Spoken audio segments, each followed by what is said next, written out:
Alan Williamson.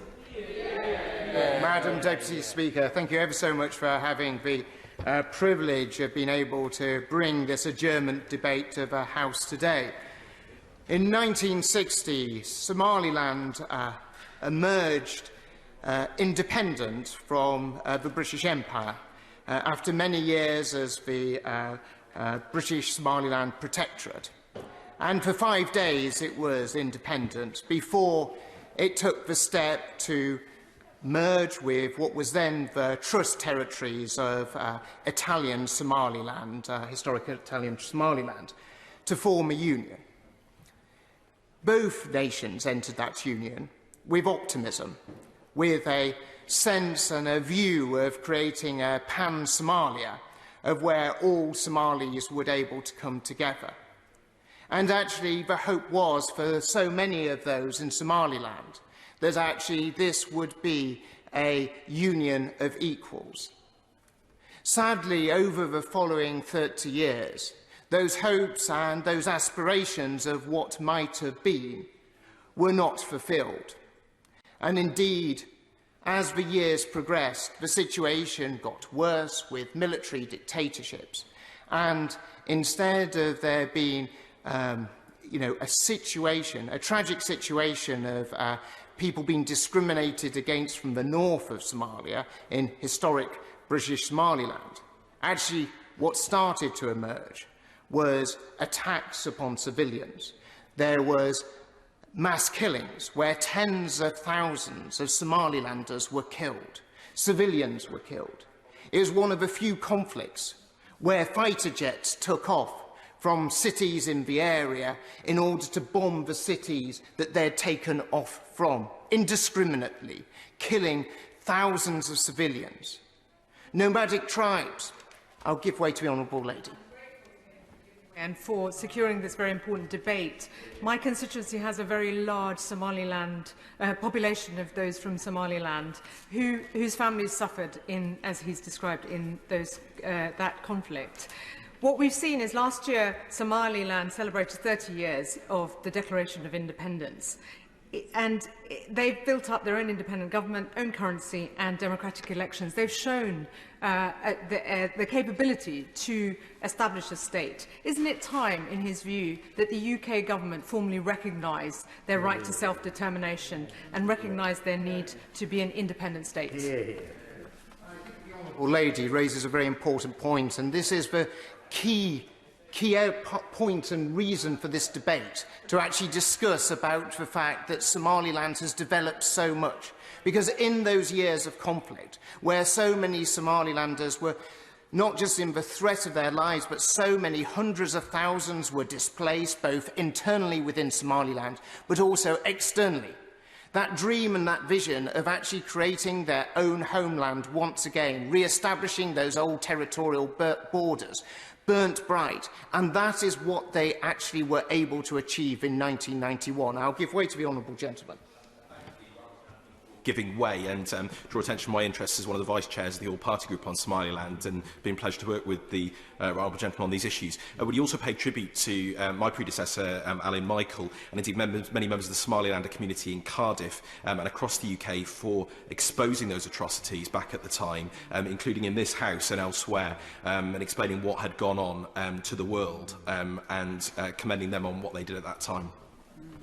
I'd like to pay tribute to the honourable member's predecessor and, of course, so many people who live within his constituency. And, of course, in his constituency is a very established Somaliland community that's been there far longer than probably either he or myself have been on this earth. And so this country has deep, deep links with Somaliland that goes actually not just back many decades, but goes back a century and more, with many Somalilanders calling Britain very much their home, as well as Somaliland itself. Give way to my honourable friend. First of all, I'm delighted that my honourable friend from South Staffordshire has secured this important debate. Many of us who've been supporting Somaliland as an independent state very much welcome the fact that he's here. On that very point, he will know, no doubt, that many of Her Majesty's naval ships for 100 or more years have had Lashkars from Somaliland, Stokers and others who have built the first mosques in this country. Would he not agree with me that recognising the Somalilanders here in the UK is about also recognising our own past and our own future together as investors in a new Africa and demonstrators that independent states that govern themselves well in democracies can really succeed, and we can partner with them? My honourable friend, the chairman of the Foreign Affairs Select Committee, is absolutely right. By taking the brave step to recognise Somaliland, we're actually not just opening up opportunities for Somaliland itself. We're actually opening up opportunities for British investors, British business to go there and work, very much creating the gateway to the whole of the Horn of Africa. I will give way to my right honourable friend and then my right honourable friend. I'm very grateful indeed to my right honourable friend who has brought this most important subject to the floor of the House. Can I tell him that I have visited Hargeysa when I was Secretary of State for International Development, and indeed we spent quite a lot of time on exactly the issues he and the Chairman of the Foreign Affairs Select Committee have just raised. There is an enormous degree of normalcy there. The democratic structures, when they have elections, have held in extraordinarily difficult circumstances. There is proper governance. I've travelled on a bus in Hargeysa that was a result of British investment.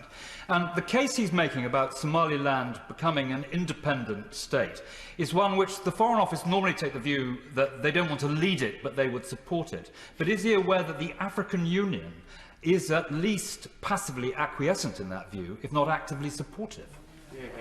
Well, on both areas that my right honourable friend raises, he's absolutely right. You know, you fly into Hargeisa Airport, it is a safe place in order to be able to visit. You can get a bus to the centre of Hargeisa, as my right honourable friend did. And when I visited, I must confess I didn't get a bus, but I will endeavour to do so next time I do visit. And he's equally right. You know, this is an opportunity. The Foreign and Commonwealth and Development Office so often want to be led on these issues. There is a moment, sometimes, for Britain to lead as against to be led.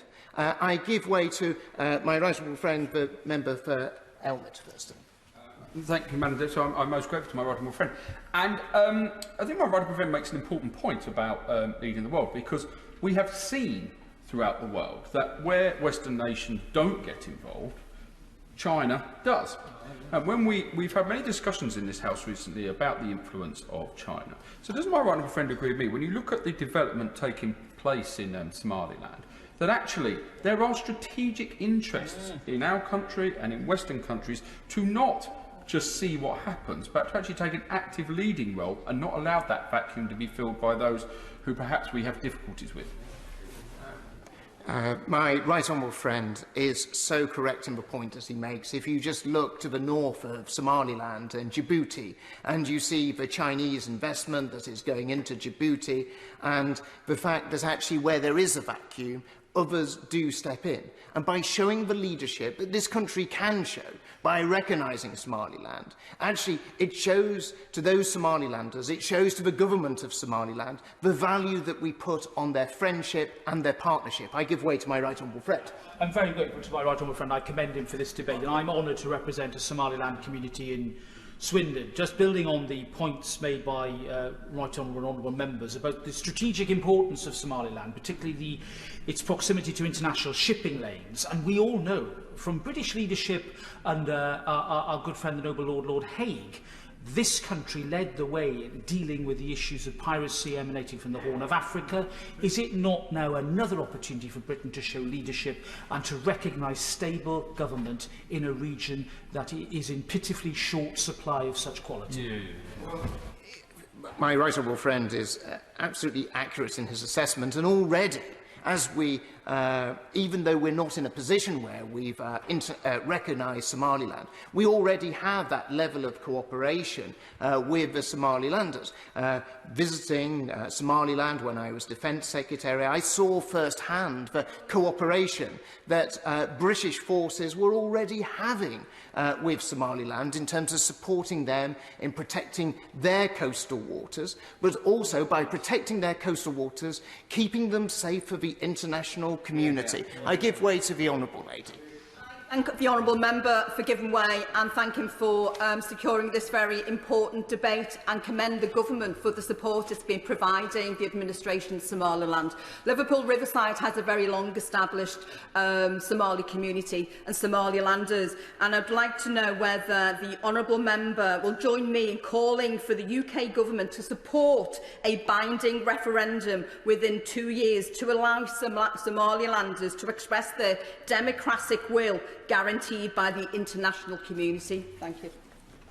Madam Deputy Speaker, I'm not sure if you're an expert on Somaliland affairs, but it is the opportunity for you to brush up on them this afternoon. But the Honourable Lady makes an important point. But there's already been a referendum in Somaliland that has been absolutely clear as to what the wishes of the Somaliland people are, and that they want to see recognition, that they want to be independent, to have that independent state. But I'm sure if that is what is a hurdle that is required in order to be able to establish international recognition for Somaliland, that is something that the Somaliland government may wish to look at. I give way to the honourable gentleman, and then I will go to...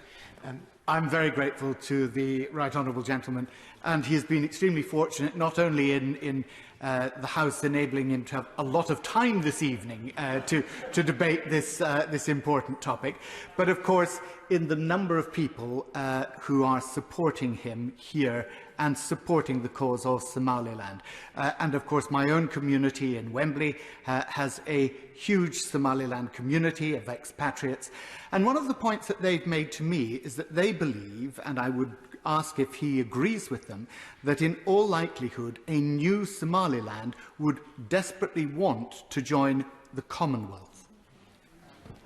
I think that on my visit to Somaliland and my discussions with so many Somalilanders here in the UK, there's a real sense of kinship between Somaliland, Britain and other Commonwealth nations, and I think they would very much want to join the Commonwealth, and actually I would certainly hope that the Commonwealth would open them with very much open arms. I will give way to the honourable member for Sheffield. Thank the right honourable gentleman for giving way and for securing this debate. I congratulate him on that. I've got the privilege to chair the all-party group on Somaliland, and we've got a large Somaliland community in Sheffield.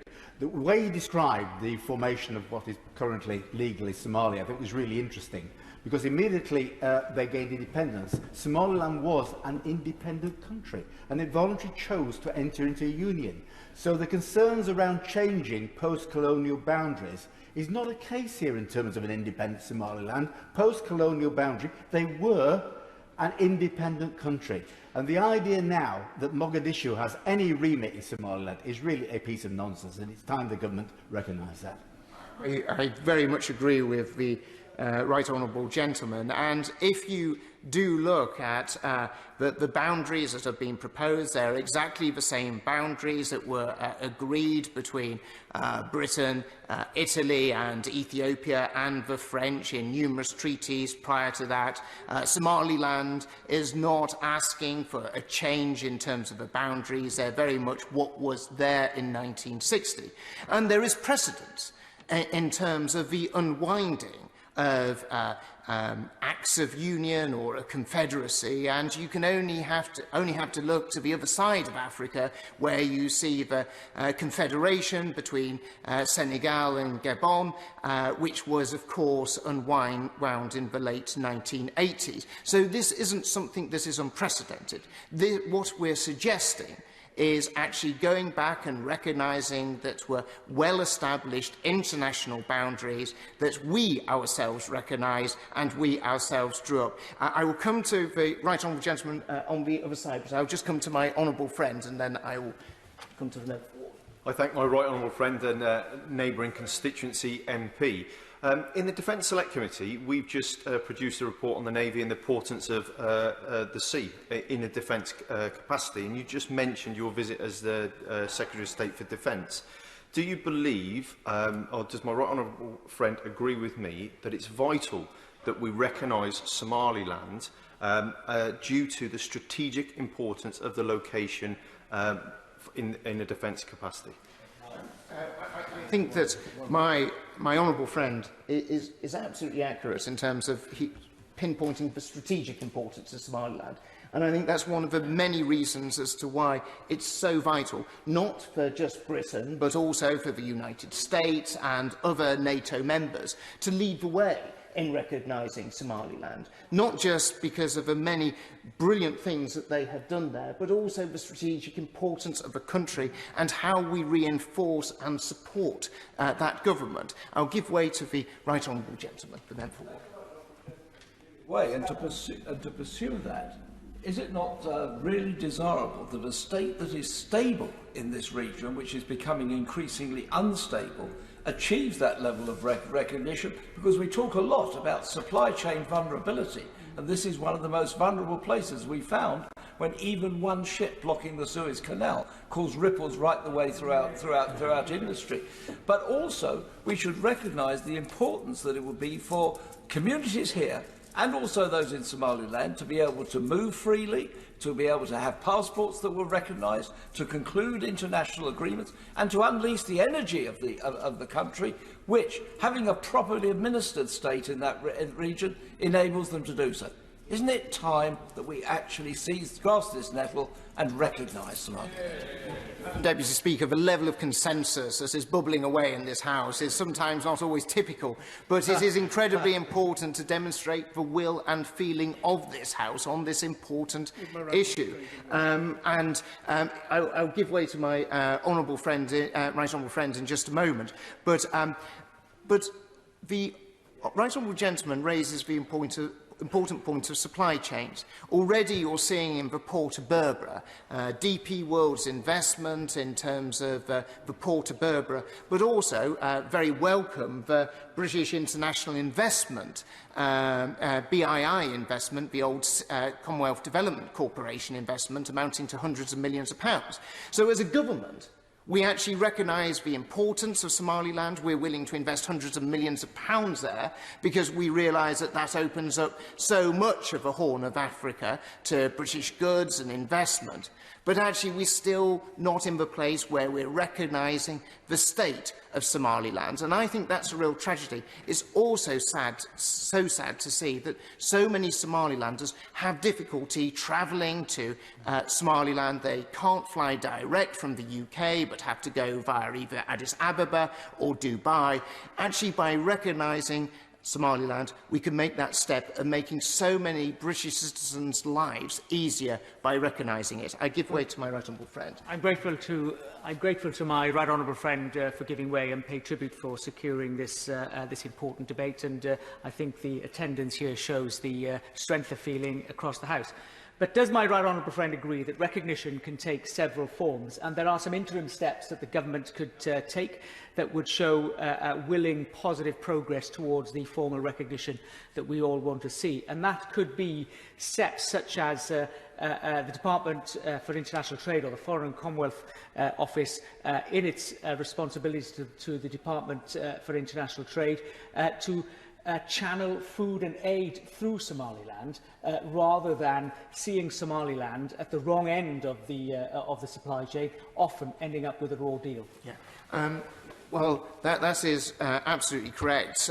For so long that international development aid has been channelled through the Federal Republic of Somalia, through the government in Mogadishu, which has sadly meant that actually those people in Somaliland have often not got the level of assistance that actually this government was expecting them to get. And a perfect example of that was on vaccines. A large supply of vaccines was sent for the people of Somaliland, but it was channelled through the government in Mogadishu. So by the time it arrived in Somaliland, sadly, most of those vaccines only had a few days left in order for them to be dispensed. I'll go to my right honourable friend and then I'll go to the honourable gentleman.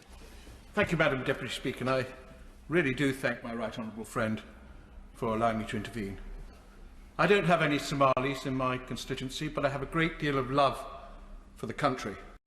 The reason being my ayah came from Somaliland when we lived in Aden. Can I remind the House that the Aden Protectorate and the Somaliland Protectorate were very closely linked. I do remember my father flying over to Somaliland as part of the Aid and Protectorate levies when there was a close link. Somaliland has a real affection, the people of Somaliland have a real affection for this country. It goes back a long time, and it would be absolutely right for our government to encourage and support and allow Somaliland to be actually a real nation. Well, we've seen the people of Somaliland pay a price for the defence of this nation, both in the First World War and in the Second World War. And if you go to Somaliland, you can see the Commonwealth war grave cemeteries of where so many Somalilanders gave their lives for the defence of this country and also beating fascism on the Horn of Africa. And I think there is a debt of honour that we owe the people of Somaliland to restore the freedom to them that they actually fought to preserve for us as well. I give way to the honourable gentleman. I thank the Right Honourable Member for giving way and join others in congratulating him for securing this debate, which has demonstrated an exceptional degree of unity across the House in supporting his proposal. And he makes a good point on the debt of honour that we have to the people of Somaliland. My honourable friend, the member for Sheffield South East, highlighted the strong community that we have within the city who owe their origins to Somaliland, and it was in recognition of that that the Council in 2014 passed a resolution adding its voice to the demands for independence. But would he agree with me that the elections held last year, the parliamentary and local elections held last year, again another successful democratic moment within Somaliland, simply further reflected the maturity and the strength of democracy within the country, which is an essential building block for recognition for statehood, which should be recognised by the government. Madam Deputy Speaker, I don't often stand up and advocate that the government should be following the leadership of Sheffield City Council, but on this occasion I very much do. It should try and catch up with what Sheffield City Council have been doing. And, you know, so many communities, whether it's Sheffield, Liverpool, Cardiff, Bristol, Swindon, we can go on, have actually welcomed Somalilanders, and Somalilanders have made these great cities and great communities their home, and will continue to do so. I give way to the honourable lady. I thank the Right Honourable Member for giving way, and it's demonstrated tonight just how important this topic is for all of us here. Newport is home to the second largest Somaliland community in Wales, and I want to place on record my thanks for their contributions over the years to the city. It's been amazing. But when has the Right Honourable Member given any thought to how the devolved governments can play a role in supporting the people of Somaliland as they continue to seek formal recognition? Well, I very much believe that this is a United Kingdom endeavour where we can all move forward with actually building those already existing bridges, but making them stronger between the United Kingdom and Somaliland. And actually, we've seen in municipal government and devolved government many steps already trying to encourage the links between our great nations of the United Kingdom and Somaliland. But now is really the time for the UK government to take the lead, for the Foreign, Commonwealth and Development Office not to be shy, not to think that policy is stuck in the 1960s, as has been already touched on by a number of members in this House. I'll give way to my honourable friend. Thank you very much indeed to my honourable friend. I congratulate him on this debate on a very, very important subject. And we've heard in the House today unanimity on the very many reasons as to why we should recognise Somaliland. But I wonder, as a former Education Secretary, would he view and accept Somaliland as a champion of education in Africa for both boys and girls? And when we've heard the reference to how the devolved administrations and how this government can assist and help and develop and support Somaliland, the education system is not only something to be treasured, but perhaps we can support that in some way. Some of the most precious things that we can have in a nation is democracy, it's justice, but it's also the education that we give our children. And if you have privilege of going to Somaliland. You actually see boys and girls both being educated. There is no discrimination there. They recognise that they want to be educating all, because that is what will strengthen Somaliland for the future. I give way to my right honourable friend. I'm most grateful to my right honourable friend. He's heard representations from a number of places where there are large Somaliland communities. Would you join with me in making the point that remittances into Somaliland from the diaspora is enormous? Some years ago, the level of remittancing was something like 6 times the annual state budget. And one of the things that the Minister could take away and consult with his officials about today is trying to make remittancing easier, so there's more competition, less charges for the enormous community in the United Kingdom to be able to send money back through the remittancing structure without paying exorbitant fees. My right honourable friend is right to highlight the importance of remittances going into Somaliland. And actually, this government doesn't make it easier for people to be able to do that. And because this government takes a view that Somaliland is lumped in with Somalia, it makes it much more difficult for businesses to be able to operate there and make sure that there's a flow of money from the diaspora community in this country going back to Somaliland. And it's a very practical measure that the FCDO, working with Her Majesty's Treasury, could actually take up, look at, and how they could make those improvements. And I hope my right honourable friend, the Minister, will actually able to respond to that in his comments at the end of this debate. But this is a country that has incredibly proud links with this country. Yeah. This is a country that when we have been in need and what we have asked for help, they've responded. They've responded by sending their young men to defend our values and our freedoms. In 1991, this country emerged from years of subjugation by the regime in Mogadishu. It emerged from having had their children, having had so many citizens killed in cold blood. And it was able to establish its borders once more. It was able to put the structures in place for a legal system and elections.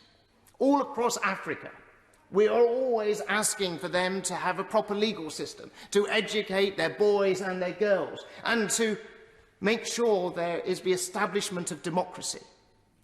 Well, in May of last year, you saw the parliamentary elections in Somaliland, and they were peaceful, they were calm, they were fair. You saw the rollout of iris technology, the first use of this technology anywhere on the continent of Africa, to make sure that they were fair and they were properly run. All of this goes to show the maturity of this country. You've seen in Somaliland, you've seen different parties enter government and leave government, not questioning the veracity of their opponent's claim. Indeed, if I recall, there's one election, presidential election, was a margin of 80 votes. And that vote was accepted, and you saw that peaceful transition. I can't help thinking that there are some Western democracies, if a margin was quite so close, there might have been a little bit more controversy than what you saw within Somaliland. Somaliland has been this amazing shining beacon of everything we want to see flourish in Africa. It is the example that we want others to follow.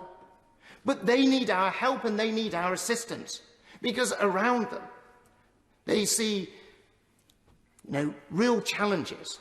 To the south in Somalia, you see the challenges of Al-Shabaab there. You see the disorder and the difficulties in Ethiopia. You see some of the real security challenges in Djibouti. Somaliland is a country that wants to be our friend. It's a country that turns to us and they ask us to show leadership. So I ask my right honourable friend, instead of delivering the pre-prepared brief that no doubt every Foreign Office minister has given for the last 60 years, show some guile, show some leadership, show some imagination, show the fact that he is a politician, not merely a tool of Foreign Office officials in order to read their words. I've worked with him in the Whip's office. I sure saw some moments of merit. But actually, as politicians and this House, we need to show leadership on this issue. We need to show our friends in Somaliland that we are willing to defend them as they have defended us. So even if he cannot give us all the promises that we would like to see, even if he cannot say that we can recognise Somaliland at the dispatch box today, he needs to go away, and we need to sit down and work out how we take those next steps. Because we cannot spend another 30 years pretending the reality on the ground of the existence of an independent Somaliland doesn't exist because it's not on the Foreign Office map. We need to respond to those realities. We need to lead on foreign policy. We need to show our Somaliland friends that we are there for them and that we will deliver for them. And we will not just talk about our history, but we'll talk about how we can make our history together in the future. Stephen Doughty.